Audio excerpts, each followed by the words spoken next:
So now as we go ahead and scrub, what we'll see is these particles are being born, and we can see them being born at the origin, 0, 0, 0. And we can see that they kind of come out and they fan out at about a 45-degree angle. That's because under the direction is being told to go straight up in the z-axis with a variation of 45 degrees. So if we increase that, and now we see they come out in quite a wider angle. Go ahead and change how they're being born. We're going to go from a count, which kind of limits the total number, to particles per second, which is going to be a pure rate, number of particles per second. And let's actually crank that way up, go 100. So now we can see that, get this 93 degrees. Let's go ahead and drop it down to like 10. And we'll see it turns into a very thin stream. This is something pretty important. We can see that we've got the speed here, and we can see that as we make changes to it, the particles do not respond. They don't change until we actually scrub again.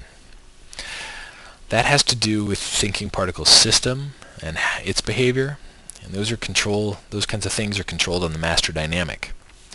Master dynamic right now, there's quite a few options, but the one that we're interested in to get real-time feedback is called Edit on the Fly. Right now it's turned on, which means that we can make all kinds of changes in the UI to the parameters here, and we will not see any updates until we scrub.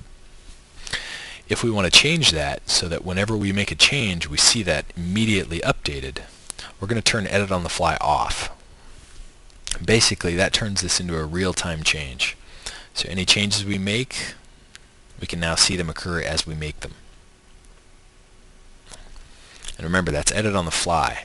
You're going to want that off if you want to see the changes being made as you make them. With Edit on the Fly on, of course, you're going to have to scrub back to 0 and scrub forward to see how those changes play out. It's really useful with a simple system to have Edit on the Fly off so that you can kind of see how things are developing and have immediate control. But once you get a much more complex system, say you're on frame 100 here, and you start making large changes to the system, imagine several different rules here.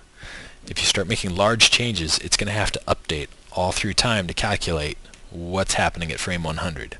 It's real easy on a simple system like this, but with a complex system, generally it makes sense to have Edit on the Fly turned on. Okay, so back to basics. Let's take a quick look. We've got this position born system here, and we're going to go up here now to the helpers, and we're going to pick what's called a point 3 and drop him out here. And a point 3 basically defines an XYZ position, which can also be used as a vector. And we're going to take that vector output and connect it to the position input of the position born. Let's go up to Master Dynamic, turn Edit on the Fly off so that we can see the real-time change. And we'll go ahead and scrub here a little bit. And now what we're going to do is we're going to select the point 3, and we can see his option parameters available. And we can see that as we change his X value, this particle system is being moved in X space, as well as Y, Z, etc. So you can understand what's happening there is this position value is telling these particles at what position do they start being born.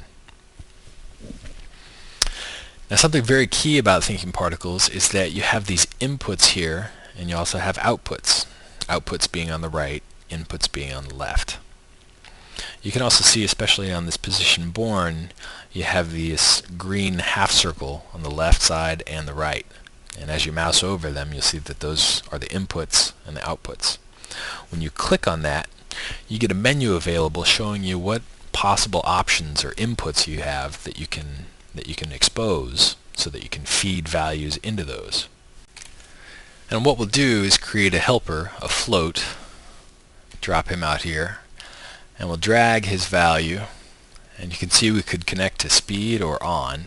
We want to actually connect to speed. And now as we start to scrub his value, change his value up and down, we'll see those particles respond accordingly.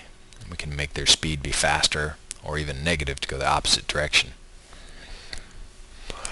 So these are kind of the basic things you can do with thinking particles. You can expose different parameters and use different data coming from different places to drive what happens further down the line.